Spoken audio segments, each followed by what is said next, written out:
Welcome to the 3CoSports podcast with your three co-hosts, Luke, Alex, and Angel.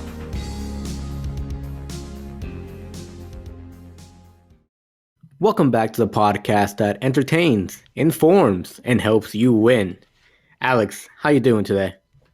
I'm doing pretty good. We had to postpone our recording session today because there was the villains from previous episodes who make noise above our apartment were the villains. They were in all-star form today. They were being very loud. It was bad. It was bad. It was real bad. It was pretty annoying. They've become like the big bad of our season. Like season one of our podcast going to end. Yeah, they're like up. Thanos. Yeah, we'll have like phases like the MCU. We'll have like different grand villains. Like we'll have like Loki, and then we'll have Ultron, and then Thanos, and you know how it goes. I do. Have you guys been watching? Have you guys been watching WandaVision, by the way? Oh God, don't get him started. Angel betrayed me with WandaVision. Oh God, here we go. Well, Alex, please go. He used my Disney Plus to watch WandaVision with our roommate John while I was busy, and I ruined WandaVision for me because we were gonna watch it as a house, and then they snuck off and they did it without me on my Disney Plus that I pay $15 a month for. You pay $15 a month for Disney Plus? What are you paying Disney for? Plus isn't cheap, man. That's how much it costs. What do you want? You need to watch. I thought it cost $7. It's so good. $7. Something like that. I don't know. What are you talking about, dude? I'm sure there's different packages, but Alex, you need to watch it though. It's so good. The finale's on Friday. I tried In my watching defense, he was really busy, and I really want to watch WandaVision. Yeah. Couldn't have waited one day. We were planning to watch it too, and they were like, "Yeah, let's just go watch it right now." Of all days. Well, if you watch like the first two episodes, it's kind of slow, but episode 3 is where it starts to pick up, and then from 4 on out, it's just absolute bangers. That's what I told him. It's hard to watch shows by yourself. You guys ruined it. No, it's not. I actually kind of prefer to watch shows by myself sometimes. All right, I can Mr. really Lonely. internalize everything. Yeah, I am a loner, and what about it? There's nothing wrong with that, but that's not me. That's not how I'm wired. Yeah, He's built differently. By how quiet you talk creature. all the time, you think that you'd be an introvert. You'd think that, you can't judge a book You're a by its party cover. animal? No, I'm not a party animal. I'm just a very social creature. I'm like a dog. Oh yeah, that's cool. I mean, I'm an extrovert, definitely. So if you're a dog, Angel, what are you? I'm a monkey. You're. I am a monkey, and you know what? I love fighting. Oh dear Whoa. God, that's That's arguably probably my worst transition. So I'm That's just gonna like go your. ahead and do. Yeah, that gonna was go- tough. I'm a Continue. monkey. I like fighting, so I like Monkey Knife Fight. Monkey Knife Fight is a DFS website that features fantasy games for sports such as the NFL, NHL, NASCAR. That's right, NASCAR, and much more. You can even play DFS for esports. MKF has also partnered with the NFL Players Association in an unprecedented deal that focused on athlete rights. So what are you waiting for? Go on monkeyknifefight.com and use promo code 3CO to double your initial deposit up to $50. Go make some MKFing money while I go change out my MKFing ad read. Thank Nice. Very good. My transition was weak on that one, but we'll work on it. It's all good. Do you want to transition us to our first topic to make up for it? Yeah, speaking of animals, the Cardinals. They made a pretty big move. Good job. I thought you were gonna say, speaking of animals, J.J. Watt signed with the Cardinals, like calling him an animal. But then he That's said, what I thought. speaking of animals, the Cardinals. Yeah, plot twist, the old curveball, Yeah, that works. But the Cardinals recently made a pretty big move, guys, signing J.J. Watt to a 2-year, I believe, $31 million deal with $23 million guaranteed. How do you guys feel about it? Does this make the Cardinals a contender? Well, I definitely think it's a good signing for the Cardinals. It was pretty unexpected. I don't even know if they were in like the top 5, maybe even top 10 teams, like for the Vegas odds to sign J.J. Watt. I feel like everyone thought he was going to go to like the Bills or the Browns or the Packers or the Steelers or something like that. But he ended up landing in Arizona. And apparently he turned down either like the same contract or like more money from the Browns to go to Arizona, which is interesting. He might just like really want to live there. He might want to reunite with DeAndre Hopkins. It's definitely a great signing for their team because him and Chandler Jones are going to be a very nice combination in the front seven. But If they're a contender, probably not. I think they might be a playoff team next year. Maybe like a lock for the playoffs. But I think they're still a few pieces away from being a contender. Maybe a dark horse if they draft well, but they need some more. Yeah, I mean, I'm a Cardinals fan, not like an exclusive Cardinals fan, but I really like the Cardinals. They're like my second or third favorite team. Angel knows this. So Angel Like knows your that. NFC team. No, my NFC team's the Tampa Bay Buccaneers, but the Cardinals are like really right, close. yeah. Because you're a Tom Wait. Brady fan, of course. Every Patriots fan was a Buccaneers fan. No. true. I was a Bucks fan before, and Angel knows. I liked He the was. Bucks a lot. He was. Why'd you I like really the like Bucks the for Bucks. without Tom Brady? They sucked. I just love the boldness of them to rock pewter pants. I just can't I love it. Their new uniforms are fire. Like the season's unis. I really like their uniforms. I've always liked their uniforms, and I really liked Mike Evans. He was my favorite player for a long time. Yeah, Mike Evans is great. But yeah, anyway, my Cardinals. I'll make the case here that the Cardinals are the front runner in the NFC West right now because Russell Wilson, Really? angry, probably going to be traded, maybe going to be traded. I don't know. The Seahawks are mad at him. Or like I read that on Bleacher Report today. They're mad about that. There's a lot of smoke. There's a lot of smoke. Yeah, so that's a weird situation. The 49ers are, I mean, talk about being made of ants and sticks. Like, the whole team is just like Ants and Sticks franchise. ants and sticks. So who knows? And their quarterback situation is weird. I mean, Angel and I got bamboozled at the gym today because we walked into the locker room and there was on the TV, it just said Jimmy Garoppolo traded to the Patriots. And then above it in very small print, the guy talking about it said, a trade I'd like to see happen. But we walked in and we were like, what? Like, they traded Garoppolo to the Patriots? I was hyped. That'd be interesting. I wouldn't be too excited if the Patriots got Jimmy Garoppolo. I don't think he's that good. He's been very injury prone recently. Getting to see that handsome face on my screen, like I mean, he 10 is weeks out of the handsome. 16 weeks. Oh my gosh. Sign me up. 10 weeks out of the 16 weeks. You're already like penciling him in for 10 games. Yeah. But what It's you a were bold saying, move. you get back to your hot take, Alex. Yeah. So, I mean, you can kind of write off the 49ers and the Seahawks for various reasons. The Rams look good with Stafford, but I don't think the Rams are by far like a lock to win that division. And I mean, the JJ Watt Chandler Jones duo on defense is like if they're healthy and they don't fall apart, which is like that's a big if right there. They could That's easily a huge if, especially JJ. major if. And Chandler Jones missed most of last season too. Don't forget that. Yeah, he did. But if you yeah. hey Alex, if you think that Chandler Jones and JJ Watt are a good defensive duo, how about Jalen Ramsey and Aaron Donald? I mean, you're right. You're definitely right. I'm just saying pass rushing duos in the league, like Chandler Jones and JJ Watt, is hard to beat if they're both firing on all cylinders. Yeah. But like what I kind of see it being is like the fact that the Cardinals were able to poach JJ Watt could mean that more players will be willing to come to Arizona in the offseason because I think they have a little bit of cap room to make something happen. And they have a pretty good first round pick. It's like middle of the first, right? Like 15 or Cardinals? 16. It's around there. Yeah, I think it's around there. In the teens. Yeah, so if they get somebody good there, I mean, there's a lot of ways where the Cardinals could be a contender. They should have been a playoff team last year. They fell apart so hard down the stretch. They should have made it over the Bears. Yeah. But yeah, I mean, I feel like it's a big move for them, and you know, I'll go out on a limb and say that they're my favorite to win the NFC West this year. Yeah, no, I mean, I definitely don't hate it. I definitely think I'd rather have the Rams over them, though, just because I feel like Matthew Stafford kind of takes that team to the next level.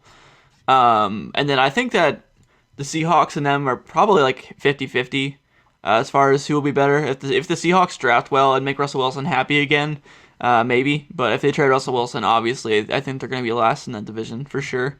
By the way, the Cardinals have the 16th pick, so it's truly middle of the road. So, yeah, not a bad draft pick at all. Angel, what do you think about the signing? I really like it for Arizona. I'm inclined to agree with Alex and say that the Cardinals are now the favorite to win the NFC West. Really? You don't think the Rams are better? I don't think the Rams are better. No. I think Kyler Murray is going to continue to develop. I think that front seven for the Cardinals is ridiculous now. If J.J. Watt even plays up to half of his potential, in that new team, which he will, that front seven is going to absolutely destroy Matthew Stafford. What about their secondary? He's going to have flashbacks of Detroit. Their secondary is okay. I don't Patrick think their Peterson's second likely to leave though, and they're going to have like no corners.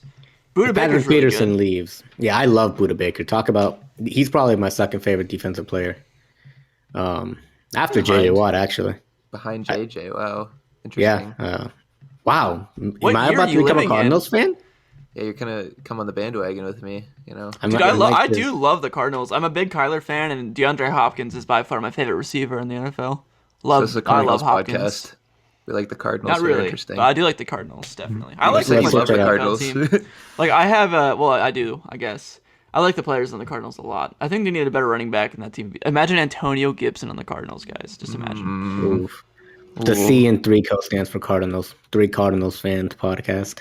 That's what it really means. I mean, just to add on to my Cardinals take, I also think they have an elite offense. So an elite offense plus a stout defensive line makes me think that despite their secondary issues, honestly, a lot of times the opposing quarterback won't even have the time to get the ball out for that to be an issue. So I'm pretty high in the Cardinals. I'm pretty high in their receiving core. I'm pretty high in their offense. So, Alex, we're going to stick with this one together. NFC West, Cardinals got it. Hell yeah. Hell yeah. All right. Fair enough. Speaking of receiving cores, why don't we talk about some wide receivers, guys? Yes. Let's do it. Yes. So, on our episode last time, we talked about all the second-year receivers from the NFC, my bad. And this episode, we are going to be talking all the second-year receivers from the AFC, starting off with the Flash / John Ross 2.0, Henry Ruggs III. He really disappointed people for fantasy. I mean, I think people kind of saw it coming that he wasn't going to be as good as a fantasy wide receiver as we thought, as far as how many points he was going to put up and how much he was going to produce. But with them only drafting Bryan Edwards and having Darren Waller there as like a wide receiver, I think a lot of people thought that he was going to have a huge opportunity to succeed for fantasy purposes. But I mean, here's his game logs. It was kind of gross. He had 6 points, 0.4, 17.8. That's a good game. 4.5, 0.9, 1, 3.1, 1.7, 5.4, 12.4. That's not bad. 1.8, 0.7, and 1.8. I mean, if the vast majority of your games are in the single digits, that's not a good sign. So I don't really feel that good about Henry Ruggs moving forward. I feel like the potential's still there. I mean, he can run in the straight line really fast, but I think they're going to need a lot more complementary pieces in the receiving core to make him look good and put him in a position to succeed, and they do not have that right now. Yeah, I mean, I agree. I think he is a bit of a one-dimensional burner. I think he's got potential to develop into a more well-rounded player, certainly. He didn't really have a ton of time to like work with the team on his technique or any of that because of the weird COVID-shortened offseason. His efficiency numbers and his like average target distance numbers were pretty good. Like he was seeing some really deep targets. It was a 17.4 yards of average target distance. Like that was the second highest mark in the league. So they were trying to get him involved downfield, definitely. And we saw that he had a few big plays over the course of the season. And weirdly enough, his target quality, it was 8.3, which is the best mark for any receiver in the league. I don't fully understand how that works. I think it must mean like he's getting like these accurate deep passes. Like that's from what I understand of that metric.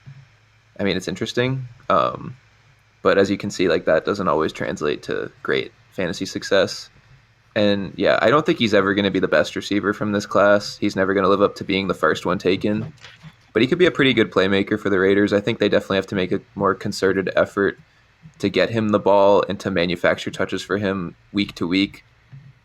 Well, at least if they want to get him, if they want to elevate his stock. Otherwise, they could just give up on him and just go with somebody who they trust more, which is seemingly what they did with Nelson Aguilar this year. Definitely. Yeah, that's pretty much all I have to say about Henry. He is what he is. What's that? I have a question for you guys, for both of you. Who would you rather have on your real-life NFL team, Jalen Reagor or Henry Ruggs? Henry Ruggs. Yeah, I mean, I like Henry Ruggs. They're both kind of gross. They're gross, but I feel like Henry Ruggs is more projectable to be a good receiver than Jalen Reagor. Not anything to slight Jalen Reagor. They're similar guys with the same issues, but Henry Ruggs is bigger and a little bit, I don't know, safer. Weirdly, like seems like it makes a little bit more sense on the boundary. Yeah, for sure. That makes sense. I mean, if I told you that a wide receiver ranked in the 100% percentile when it came to the 40-yard dash, the 90th percentile when it came to his speed score, and the 97th percentile when it came to his burst score, you would think this guy is really, really good, right? Like, I feel like Henry Ruggs' measurables are fantastic, and that makes me want to give him an extra year to try and develop. A couple other stats that I want to note that I thought were really interesting. We talked about the yards per target, but one thing that I thought was very interesting was the average cushion that he was afforded. So on average, they gave him 4.48 yards of cushion, which is kind of wild. It means that if he were to just get a little bit better at running his routes, he might be able to take advantage of that very, very well. So I'm very excited to see what he does with an off season to prepare. His average yards of separation per target was 2.31, which actually ranks first in the league. Now, obviously, we got to take that number with a grain of salt because he is a deep, big play wide receiver. So he's only being targeted on plays where he's deep, where he's open. Shout out to the Jets for letting him go run wide open that one play. That was crazy. You guys know what I'm talking about, right? Oh, yeah. And giving him like 30 yards of separation to boost this stat. But I'm not completely out on Henry Ruggs. I think he could be a solid flex option on a championship team, on a championship fantasy football team, just because he is so boomer bust. But he definitely won't live up to the other Alabama wide receiver that was drafted that year, Jerry Judy, who I'm actually getting progressively higher on. Wording. Apple, no, not explicit. But Jerry Judy's someone that I'm pretty high on now. Luke and I talked about him a while back, and I told him that I wasn't as high on him as some other people. But that's really started to change, primarily because he received 113 targets as a rookie, which is really, really great. Only 12 less than Justin Jefferson, I believe, and it ranked 21st in the league. He also had 25 deep targets, which ranked 7th in the league. So he's not just an underneath guy. He's not just an intermediate guy. He's someone that can go deep. He can keep it and make yards after the catch. He's really an all-around threat. So I'm pretty high on Jerry Judy. How do you guys feel about him? I mean, I'm definitely I'm right with you there. Smoking that Jerry Judy pack. I've always liked Jerry Judy. Getting high on Jerry Judy. Yeah. He was my favorite receiver easily in this class. When I was doing rookie drafts last offseason, I was like, okay, Jerry Judy's just going to be a good receiver. Like there's no world where this guy's not going to be very good. And I think the absolute worst we're ever going to see from him was what we saw last year, where he was being just funneled the ball. Like he had 1,536 air yards, the 6th most in the league. And he only had 856 receiving yards because, I mean, despite being a Drew Lock defender, I'll say it, Drew Lock sucked last year. He was bad. And all the other quarterbacks that they brought out there, like Brett Rippon and who's the other guy? They had another guy starting. Anyway. Oh, the wide receiver. No, yeah, that guy, but also Jeff Driscoll, I think, was around. Oh, Jeff Driscoll. Excellent. Driscoll. Yeah. It was a bad year to be Jerry Judy, especially because Cortland Sutton got hurt, which really put a lot of pressure on him to be like the guy. And he was seeing like double and triple coverage because people were like, this guy's he's gonna rock us if we don't put some guys on him. Like he's a rookie, but he's already ready to just dominate. And I think he could definitely be like, I feel like he could be a wide receiver 1 next year. Like if he has a really good year, I wouldn't project that, but I think a wide receiver 2 or wide receiver 3 finish is definitely doable for him. Yeah, absolutely. Yeah. I like Jerry Judy quite a bit as far as the talent of the player. The thing that concerns me is the amount of drops and the catch percentage for the targets. I mean, he had 113 targets. Like you said, Angel was like just shy of Justin Jefferson's mark, but he only had 52 receptions. That's give it up to bad quarterback play, give it up to bad hands, whatever you want to give it up to. But I mean, at the end of the day, you got to make some more plays with that amount of targets. I mean, he didn't even have 1,000 receiving yards with 113 targets at 7.6 yards a target. I mean, that's not bad at all. And he had 16.5 yards of reception. So he was getting a lot of downfield targets, which isn't a knock on him. That's a good thing. But I just want to see a little bit more from him. We all know how good of a route runner he is. It's just the hands that can be a bit of an issue for me. And then real quick to run through his fantasy finishes throughout the season. He started off with a 9.6, then to a 10.2, 10.5, 14.1, 4 pretty solid games to start off the year. Then he went down to a 5.2, 4, pretty bad, 11.3, and then his best game of the season was a 25.5, which is a really good game. They had 10.8 next week, which is pretty solid. 6.7 is pretty bad. Then he didn't play the next week, or got injured on like the first play or something. He only had 1 target. He had 0 points. 1.5 points the next week after that, and then 6.2, 2.9, 12.1. Oh, and sorry, that was not his best game earlier. His last game of the season against Las Vegas, he had 140 yards and a touchdown, giving him 27 fantasy points. So, Jerry Judy, I mean, the potential's there. I think Cortland Sutton being back will definitely help him in the long run to give him some better coverage to beat, but I need to see a little bit more from the hands until I'm like all in. I think he's probably going to finish as like a high-end wide receiver. Like, actually not high-end. It's like a mid wide receiver 2 to back-end wide receiver 2 next season if everything pans out the way it should. So, Fair enough. Moving on to our next guy, though, T. Higgins. I love T. Higgins. I think T. Higgins is an animal. I mean, he's so good. I think once A.J. Green leaves town this offseason, most likely I don't think he's going to come back to Cincinnati. T. Higgins and Tyler Boyd are going to light it up next year for the Bengals for fantasy football. I think that Higgins could definitely be a wide receiver 15 or higher next season, and I'm all in on him for his future with Joe Burrow.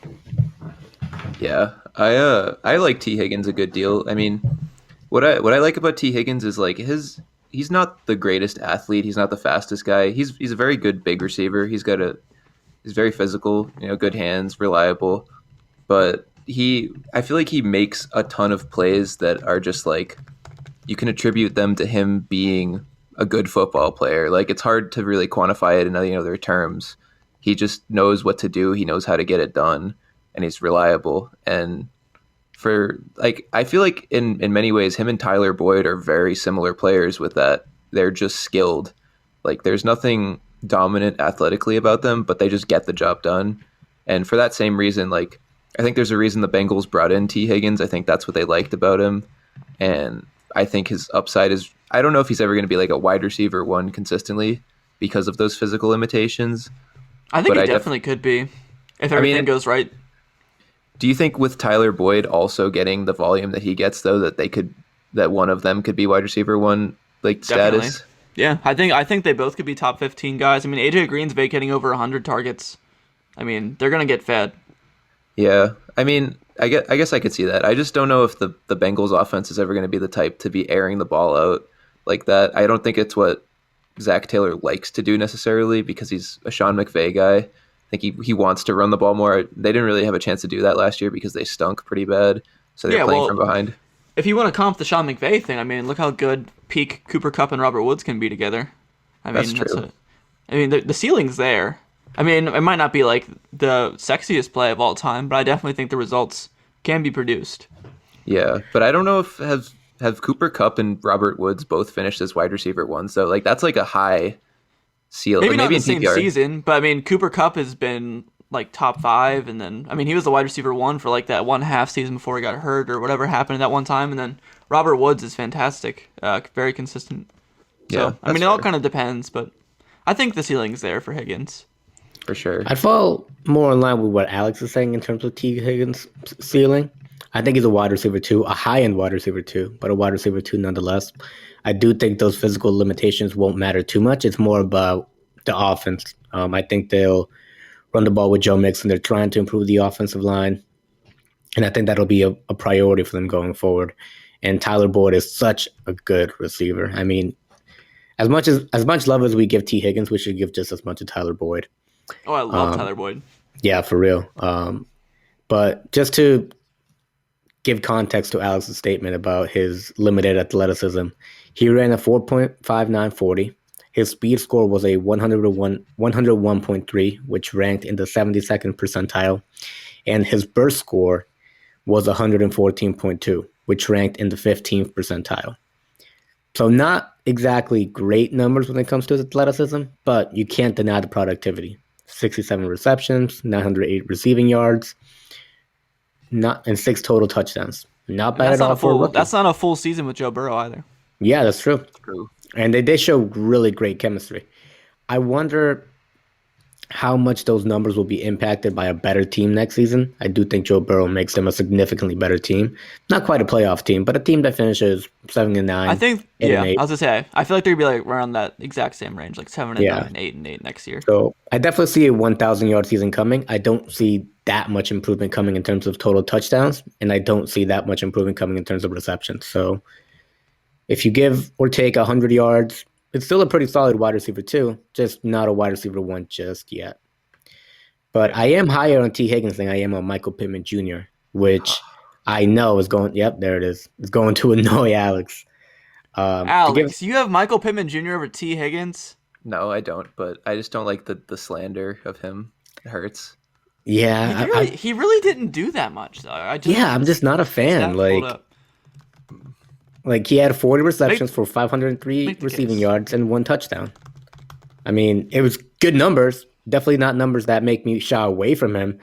But I don't see, not to slight him, but I don't see what you see when it comes to his talent. I think he's a very fine wide receiver 2 for an NFL, but I never see him as being that alpha wide receiver that goes out and consistently produces in terms of fantasy football. So I'd love to hear your thoughts on him. Yeah, I mean, I'll just to defend my boy for a second. You did see the guy throwing the ball underhand to him all season long, right? You saw the noodle. I mean, that is fair. And he is really fast.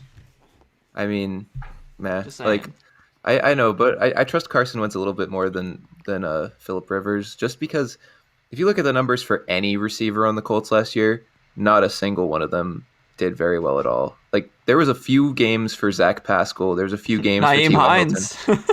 Well, yeah, exactly. The guy only wanted to dump the ball out of the backfield. That's the only thing he had interest in doing, and throwing to the tight ends too. That's Phillip Rivers to a T. He's like, I'm going to throw to my tight ends. I'm going to throw to my running backs. I might throw to one receiver during the game, and he'll get a bunch of targets, but only for that game. But yeah, I mean, I don't like when I watch Michael Pittman Jr. on film. I just see a tough ass dude. He runs the way he runs after the catch. He's a freight train. You can't take him down. He just runs with such authority. He's super physical. He's got really good hands. He runs really good routes. He's like 6'5", 230 with like the skill set of a slot receiver. And he can high point the ball because he's huge. Like there's just so much to like about him. He's just good at everything you have to be good at to be a receiver. He's also a good blocker. Like he'll be on the field for almost every down because of that. And they want to run the ball in Indianapolis. And that tells me they're going to put this guy in the offense next year. He's going to be out there more than anybody else. Yeah, but blocking doesn't help your fantasy team, Alex. It doesn't help your fantasy team, but if you're on the field, it does help your production. Yeah, I'm just saying, like blocking downs don't matter for fantasy football. I mean, you ever heard of RPOs? Yeah, I'm just saying. I know what you're saying. I'm just saying, like, it doesn't matter that much. It doesn't matter that much, but if you're on the field, you're going to get targets. And I think staying on the field is the most important thing that he can do next year because he missed time with injuries. He had knee surgery in the middle of the year and came back and looked better than ever. Like his first half was pretty quiet, but he did have a stretch in the middle of the season where he looked really dominant. People were really high on him. And it definitely tailed off towards the end once it became the Jonathan Taylor show and the Colts just kind of wanted to run the ball. But I feel like his upside is as high as I think he might have a higher upside than a guy like T. Higgins just because. No. I mean, that's your opinion. It's your opinion. Yeah, that's fine. I'm just saying, I don't see like the one thing that's in the way of T. Higgins to me is Tyler Boyd. There isn't a Tyler Boyd in Indianapolis. If Michael Pittman Jr. can seize his opportunity, he can be a high volume, high production guy. And I'm not saying he's going to. You really don't think they're going to bring in anybody else? I mean, there's no way. Well, what are they? Who would they bring in? Like Juju, a rookie, draft a guy. Rookie. They drafted 2 guys in a row. They're going to have Paris Campbell and Michael Pittman, and I think they'll sign a guy. I mean, I could see them getting I mean, that'd be cool. Yeah, like Juju or somebody like that. Juju would be a good fit there. But I still think like even if they did bring in somebody else, his upside is super high because I don't know. I don't really believe in their tight end room anymore. It's getting a little bit thinned out, and Jack Doyle and Trey Burton and Mo Alley Cox are all free agents. And yeah, I don't know. I'm high on Michael Pittman Jr. I'd like to hear more what you think, Luke. I'm sorry for ranting. Yeah, no, it's cool. I like Michael Pittman Jr. I think he's a nice big body receiver. I think he can make some big plays. I mean, he's a consistent guy. I just don't think for fantasy he's going to be anything like that special. I think a lot would have to come together for that to happen. I think he's probably going to be like his ceiling is like a mid wide receiver 2, like around like wide receiver 20. Not ceiling, like his ceiling is probably like wide receiver 15 if like everything really comes together.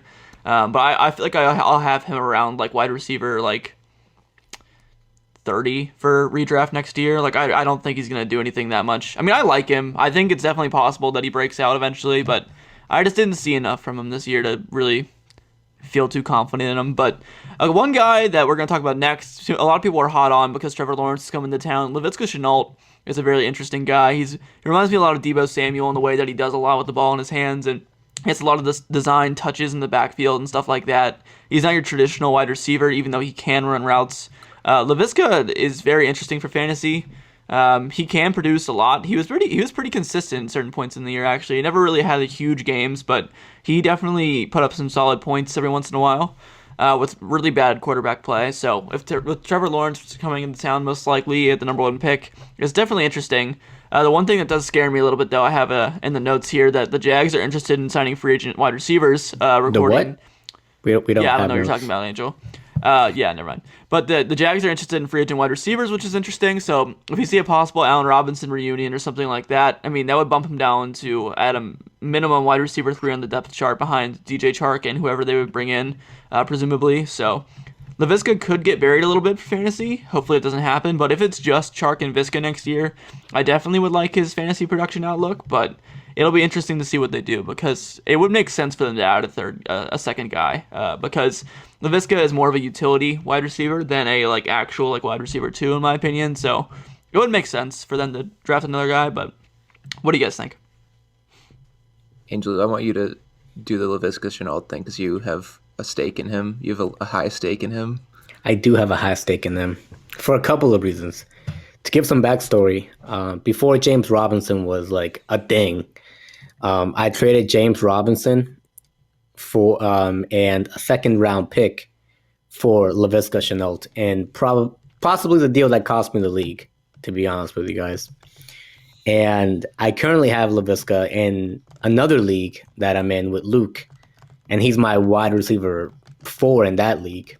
So I have quite a few shares of Laviska Shenault, and when I heard the news about the Jags being interested in a wide receiver, I just felt this endless pain starting to form deep in my heart because I know for a fact that the Jags are probably going to sign someone and just ruin my shares of Laviska Shenault. I think he's a great weapon. The Jags seemed really focused on getting him the ball, both in the run game and in the passing game. He had 42 receptions, I believe. He ranked 42nd in receptions. He had 58 receptions for 600 yards and 5 touchdowns last season. So not a bad rookie season at all. That being said, I can't be a hypocrite. Those were pretty much the exact numbers that Michael Pittman Jr. put up. And I wasn't that impressed with Michael Pittman Jr.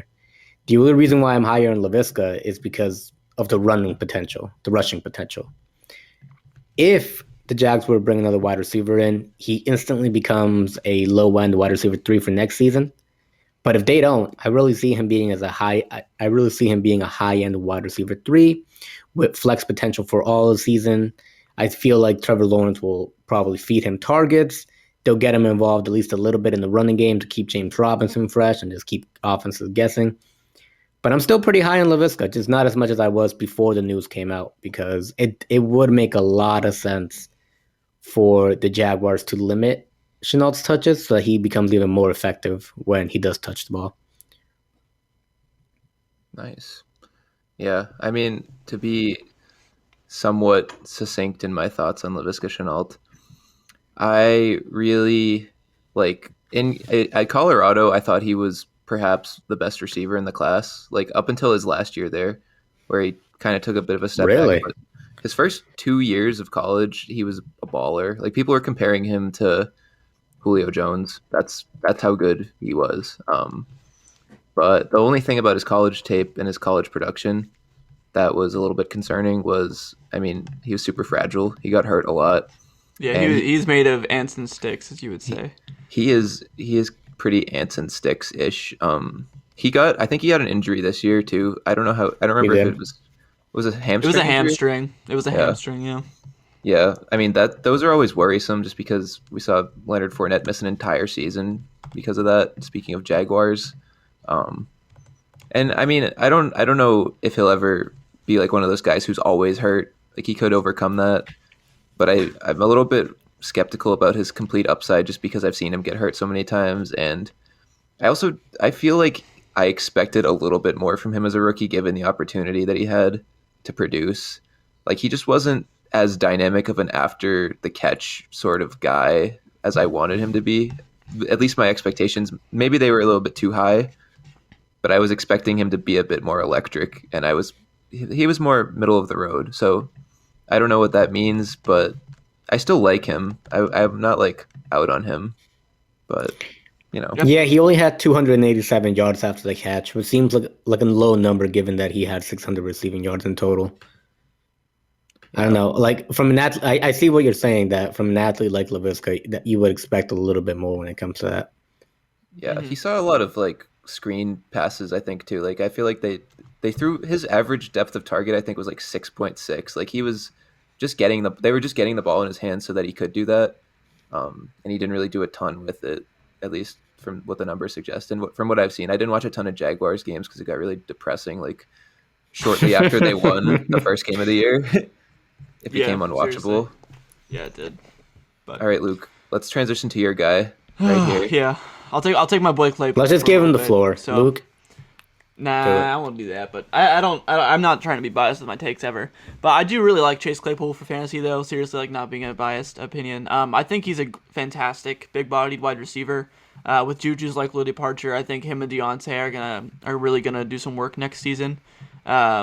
The quarterback play is going to be interesting going forward for a dynasty perspective because this is likely going to be Ben's last season. Hopefully Ben's last season. No offense to Ben, but please go away after next year. We need to move on. But Claypool, I think, yeah, he has huge potential for fantasy. I mean, we saw in his 4-touchdown game this season what he can do. He put up 42.6 fantasy points in his 4th game in the NFL, which is pretty impressive if you ask me. But yeah, he had some pretty consistent runs towards the middle of the season. The start of the season, he went 6.7, 17.8, 3.4. Then he had a huge game of 42.6, then 18.1. Then he only got one game in the Tennessee game for some reason. He got 0.8. Then he got 13.2, 15.3, 21.3, 15.9, 11.2. Those are great stretch and consistent games there. Then things started to head south for the Steelers offense. People kind of figured out if you take Claypool away with double teams and stuff that they kind of struggle a little bit. So then he went down to 5.8, 4.5, 7.8, 9.4, and then he ended the season finally after they started giving him the ball more with 21.1. So I think Claypool moving forward, he's a huge potential for like a double-digit touchdown guy like every season, I say. I think he is like a mid wide receiver 2 moving forward, somewhere in there. I think he's going to be great for fantasy for a very long time, hopefully. I think he's just a beast of a man. Like, watching him play, like, he just makes so many plays happen with, like, limited separation. And he's a lot better route runner than people give him credit for his size. So, I don't know. What do you guys think about him? Yeah, I mean, I'll keep my Claypool thing short because I think you said most of the things that I was going to say. Yeah, I mean, that's fair. there's only so much you can say about him because of how good he was and how, like, they used him. Like, it's clear what the case with Claypool is. And I mean, I thought he was just a little bit gimmicky in the offense. Like the manufactured touches were like, it was sometimes like, okay, he got fantasy points for this, but this was like kind of a wonky thing.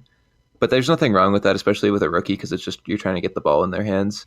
I definitely like his upside, especially if Juju leaves. I think he could be a monster. He's not like, I mean, he's a great athlete, and he's not quite DK Metcalf, but he's kind of a similar sort of guy where it's like this guy could be completely uncoverable. Yeah, like a if he similar keeps type of working on player. his stuff. Yeah, exactly.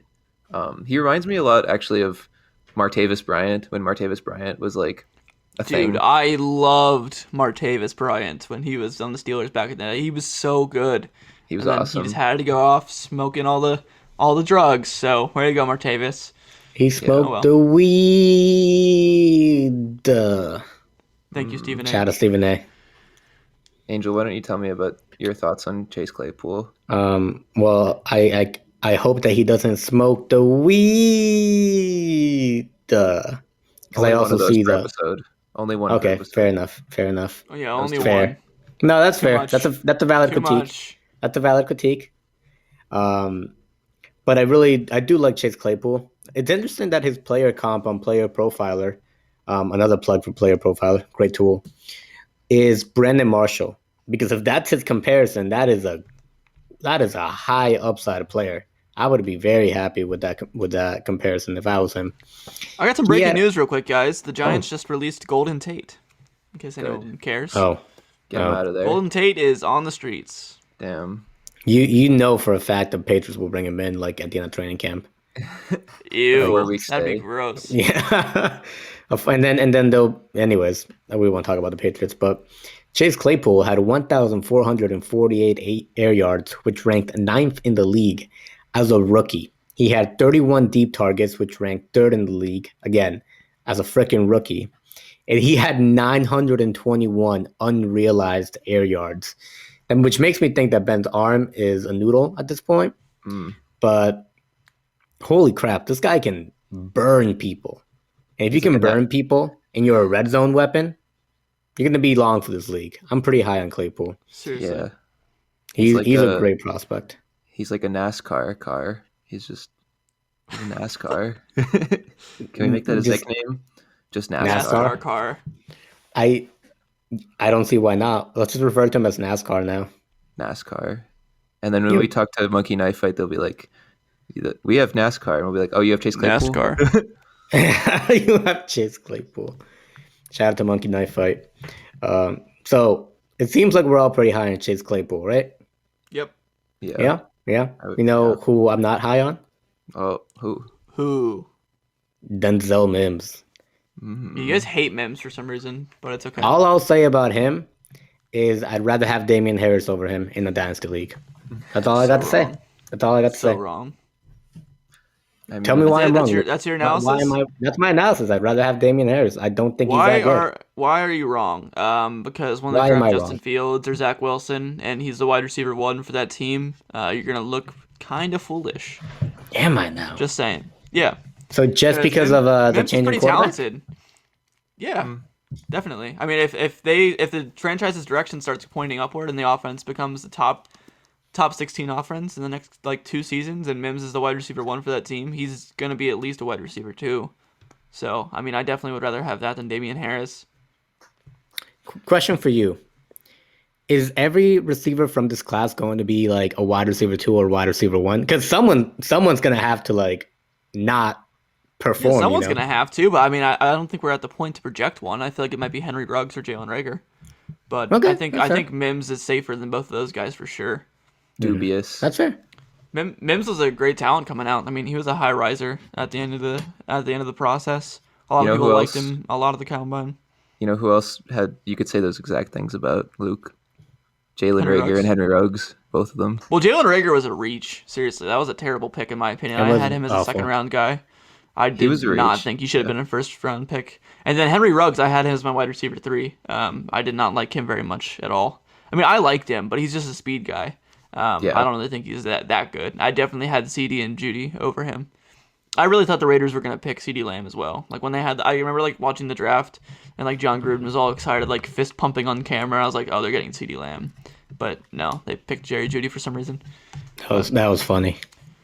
Oh well, but yeah, I definitely like Mims though. I think once their franchise starts moving in the right direction, I think he's going to be very good. Yeah, I mean, he only had 44 targets this season in 9 games. So, I mean, what do you want him to do?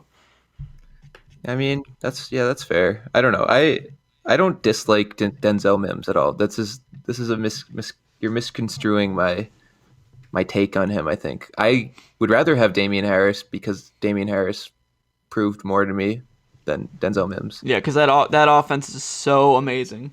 That offense runs the ball, and they got a running back who can run it. I don't know. It's not Yeah, sexy, but it works. They also have like 3 other running backs. They also have Rex Burkhead, Sony Michel, and James White. And yet Damian Harris stood out the most. Yeah, and the other 3 guys are old and they suck objectively. They're objectively like. I actually really like James White. I think James White is James White is cool. James White's good, but he's not a running back. That's the thing. He doesn't run the ball. Yeah, he's like Dion Lewis. He's only out there to catch the ball. He is. Yeah, he had like 50 carries this year. He doesn't run the ball. But anyway, Denzel Mims. Okay, let's focus this. Focus. Okay. Focus. Yeah. Focus. Denzel Mims. I mean, I like him. He's a crazy good athlete. His numbers are ridiculous. He ran like a 4.3 840. He's 6'3", 211. Like everything about him physically is like, wow, this guy should be a star. But I don't know. I just don't love the Jets. And I mean, the absolute ceiling I could see for Denzel Mims, because I do think his skill set is great, but I think he's a little bit raw in terms of like being like a developed receiver. He reminds me a lot of another Baylor guy, Josh Gordon. Like I feel like they're really, really similar. And yeah, I just hope like I think there's this thing that I have against Big 12 players in general, but especially receivers, where they're just like, they come out of the Big 12 and all they run is go routes and screens and stuff. They're not super developed. And I think a ton of Mims like college production was just off of that. Like it was like, this guy's just going to run downfield and catch it because they don't know how to play pass defense in the Big 12. They just don't. So yeah, like, I don't know. I just can't trust like a Big 12 receiver on the Jets who missed a lot of time as a rookie. Like there's just like red flag after red flag after red flag for me.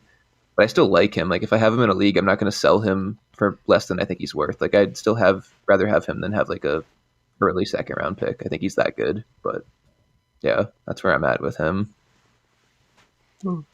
Yeah, all right, that's fair. Yeah, I definitely think that Mims is a solid guy, but moving on to some guys who aren't as solid, more of some like rapid fire, like shot in the dark kind of players here from the AFC.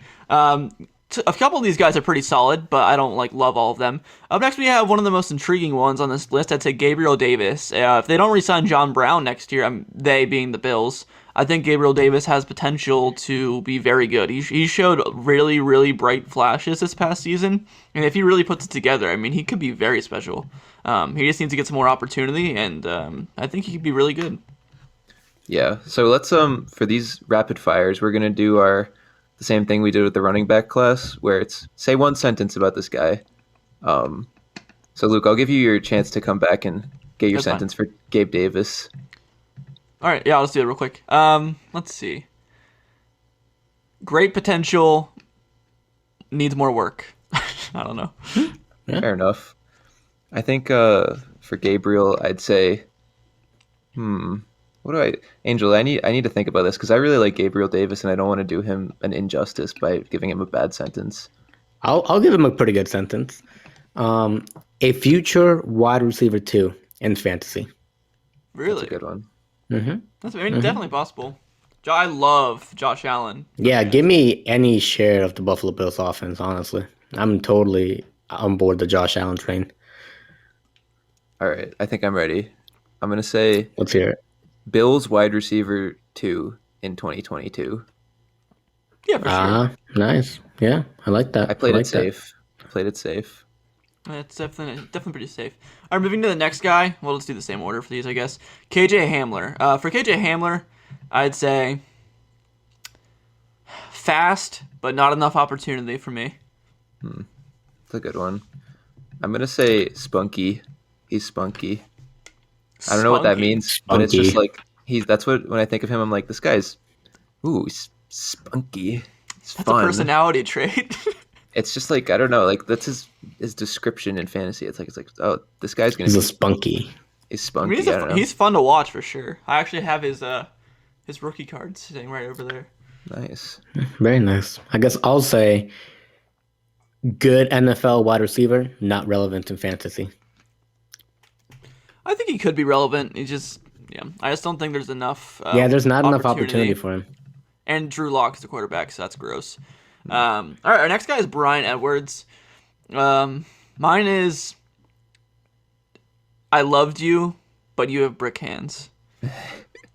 Brick hands. I'm just gonna say what I put on. This is the only notes I had for Brian Edwards on our show doc. I'm breaking the fourth On the wall what? here by talking show doc. We don't have a show doc. No, we don't have that. Holy, All right. why do people keep referencing this? Okay, if I did have a show doc and I did take notes on Brian Edwards for the episode, Okay. Hypothetically, I would have said utterly disappointing, comma, not a guy who I like very much at all. And that would be my complete analysis for his 2020 season, and that's just how I feel. Yeah, Thank I mean, you, Alex. Very cool. If I had a show doc, what I would have put on it would be, it's time to let him go. That was whimsical. I liked that. Already? He's just getting started. Cut him loose. I mean, the fantasy football Just cut circles. him. Yeah, it's time to let him go. Nah, he barely played. He's still on my taxi squad. Tell him to That's what say hi to he Golden should say. Tate. What'd you say, Alex? I told Say him hi to Golden Tate. Yeah, say hi to Golden Tate. That's funny. All right, next guy is Lynn Bowden Jr. For me, my sentence is cool. No one really cares. Nice. Oh, I care, Lynn. But my sentence would be, you're okay, but you're never gonna be on my fantasy team. See, I care at least. You're all right, I guess. You're okay. For mine, I have a question. It's, what position are you going to play next year? Ooh, Seriously, philosophical. Man. If he's a running back and he's playing receiver and I can play him at running back, like, that's pretty cool. I like that. PPR leagues, like, yeah, give me that. But if he's a receiver playing running back or whatever, like, that's kind of lame. I don't really. Anyway, let's do Devin Duvernay. Let's do Devin Duvernay. All right, Devin Duvernay. Yuck. Period. Damn. Dude, the Baltimore doesn't pass the ball to the receivers, and he's not that good. It's just it's not gonna happen. That's fair. Yeah, I guess my sentence would be like the Vince McMahon theme song. No chance. Da da da da da da. And hell. Da, da, da, da, da, da. You know, because he's not. Shut up, nerd. Anyways, okay. Oh, wow. Damn. No, I'm kidding. That's cool. No, it's fine. Just attack my life. It's okay. I don't take offense. Alex, say your sentence. Angel. I'm sorry you got bullied. Alex, sentence. All right, I'm gonna say I'm glad you were the guy Baltimore took and not somebody I actually cared about.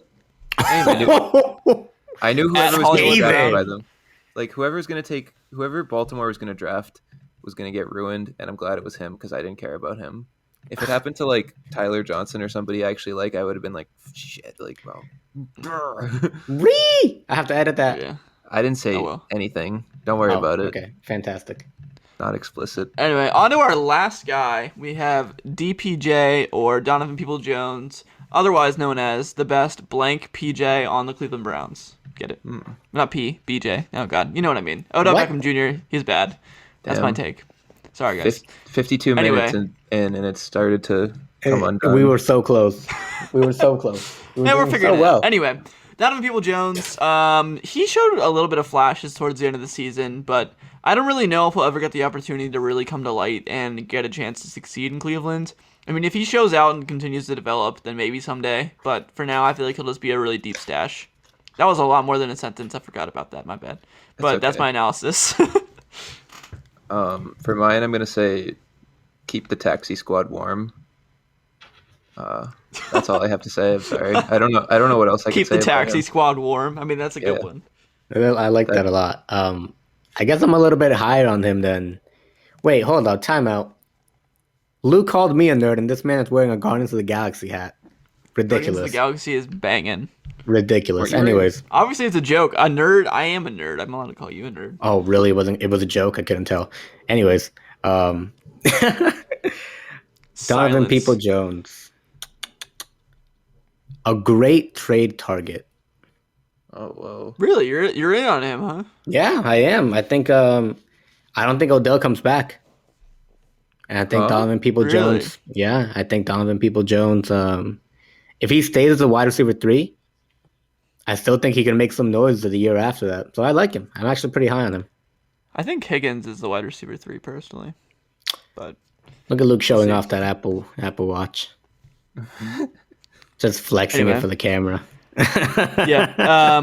All right, real quick before we jump into a little mini game that Alex put together for us. Shout out to PredictionStrike.com. PredictionStrike.com is literally like one of my favorite websites on the internet right now. It is a stock market / DFS platform where you can invest in your favorite athletes and real life NFL and NBA players.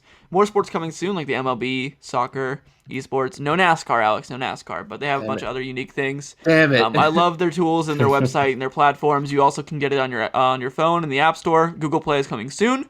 Use promo code 3CO to sign up to get 50% of your deposit back. So definitely go over there and check out that website. Great people over there at Prediction Strike. So shout out Prediction Strike. Alex, why don't you take it away? This is your time to shine. All right, we're gonna end the show on a high note. We're gonna do a little bit of trivia, a little bit of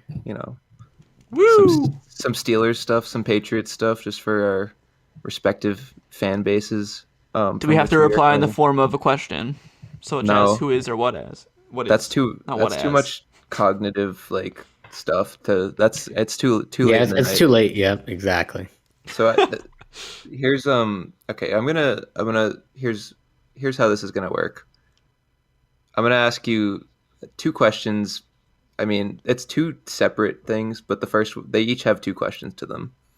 So first one is the Steelers question, and the question is: since taking over as Steelers GM in 2000, Kevin Colbert has drafted how many receivers with 1,000 plus yardage seasons? Man. And the second question is: what are their names? Oh my lord! 1,000 plus yard seasons Since 2000. 2000? Oh, Yeah. dude, I don't really even know football like that long ago, like that well. Okay, so wide receivers drafted. You were Antonio alive Brown's then. one of them. Antonio I Brown was born in is 2001. Antonio Brown. When was Heinz Ward drafted? I don't know. I'll say Heinz Ward. I feel like that's correct. Heinz Ward. Heinz is right. Ward. Santonio Holmes. Yeah, that's a good one. You got him. 3 Mike more. Wallace. Mike Wallace. Yep. Hell yeah. You're doing great. You're missing a big one. A very obvious one. I feel like there's 2 very obvious ones. Juju. Juju is one of them. But this last one is going to be. I don't know if you'll get this guy. You might Is it forget he's hard a or is it Steeler. obvious? It's kind of hard. I don't know how deep your knowledge of Steelers receivers goes, but You can give me a hint what year he was in. no, I can't because Like it'll give it away. Okay, so it's recent. Let's see. No, not necessarily. Not? It's a guy who you wouldn't associate with the Steelers necessarily, but he did Okay. have one for the Steelers. Oh God. I don't know. I'm gonna give you a hint. He shot himself in the leg. That does not help me. I do not remember this or You know know of this guy? Angel No. knows the guy. Who is it? I think I know, but I'm not sure. You know the guy. Who is it? You know the guy. He Angel. shot. Tell me the guy. Did he play in New York? He did play in New York. Plaxico Burress? It is Plaxico Burress. Good job, Oh Angel. man, no, I would have not gotten that. Angel I do closes not it know out. I do not know It anything came about in for the Plaxico steal Burress. real quick. You did That's really serious. well, Luke. Yeah, you did really good. I was I kind did of do surprised. pretty well. I thought the Santonio Holmes one would be harder because I kind of forgot he was on the Steelers, honestly. But I guess he was Nah, pretty man, big. Steelers fans remember that Super Bowl touchdown catch forever True. against the That's Cardinals. fair. That man is a legend. All right, Angel, here's your time to shine. The Patriots boy. question. Since taking over as Patriots head coach / GM in 2000. So interesting how those lined up, both 2000. Wow. Bill Belichick has drafted how many receivers to have 70 plus catches in a season? Not including tight ends or running backs. Oh So- man, think of all those white boy slot targets, Angel. And I what are their mean- names? There's 2 of them. I'm just gonna give Julian I'm not even Edelman. gonna- Yes. Julian But Edelman for sure. Who's the other guy? Is it Dion Branch? It is Dion Branch. Okay, I shouldn't have told you there was only 2. Damn, you're better at this than I thought. There was only 2? There's only 2. Oh man, that was a softball. It was a softball, but I didn't think. Never even heard of Dion Branch though. Not gonna lie. If I'm being completely transparent, I would have gotten all of these except for Santonio Holmes. Interesting. I would have forgotten about him. Would you have got Heinz Ward? Yeah. Or Mike Wallace? Yeah. I was actually interesting. A pretty big Mike Wallace fan back in the day. Yeah, that was a weird dynamic back then when they had Mike Wallace and Antonio Brown. That was a weird time. And then Mike Wallace demanded out, and then he really ruined his career. So I gotta be honest. I was very nervous about that trivia, but I'm glad that it was a softball, a soft knuckleball. It'll be harder next time. I'm gonna crank it up next time. Maybe Alex not is going into an evil category of trivia. Wait, did I tell you guys on the show the other day? I forgot about this. I might have been you guys. That my boss one time at the ice cream shop I work at quizzed me from like a random year. I think it was like 2018. Like to name every Steeler that caught a pass, like in the last season. And I did it. Do you guys think you could do that for the Patriots? Do you think you can name every player that caught a ball this year? Yeah. I mean, there's only like 100 receptions total. The ball didn't get traveled very far this year. The Patriots. That is true. You guys barely threw the ball. So I feel like that could be something we do for another episode. I feel that would be interesting. I feel like I might be able to. Not this year. I didn't watch the Patriots this year that much. I mean, it got real sad. You didn't watch the games? No, I watched the games. I watched the games until Cam Akers killed us, and then I was like, "There's no point. There's no." Did you even sit down and like watch Red Zone anymore? I watched Red. I mean, they didn't show up on Red Zone because they didn't score. Wow. This is true. That is kind of painful. It was a bad year, man. But Luke, bad. why don't you go ahead and send us off into the distance? Yeah, I will. Into next week. Well, thank you guys so much for listening. What do we have next week for him, Alex? We got tight end. No, wait. We got 2021 rookie receivers. That's going to be a good one. The 2021 receiver class is fantastic, so make sure you tune in to that episode. It is so deep. The 2021 rookie class is going to be amazing for the wide receivers. It's going to be some great shows for you guys next week, so thank you so much for listening. Make sure you drop a follow or subscribe to our podcast, depending on what platform you're listening on. If you're listening on Apple Podcasts, it would mean a lot if you dropped us a written review and left us a 5-star. Thank you guys so much for listening to this week's episode, so we will see you on Tuesday. Have a good one. See you guys. Bye.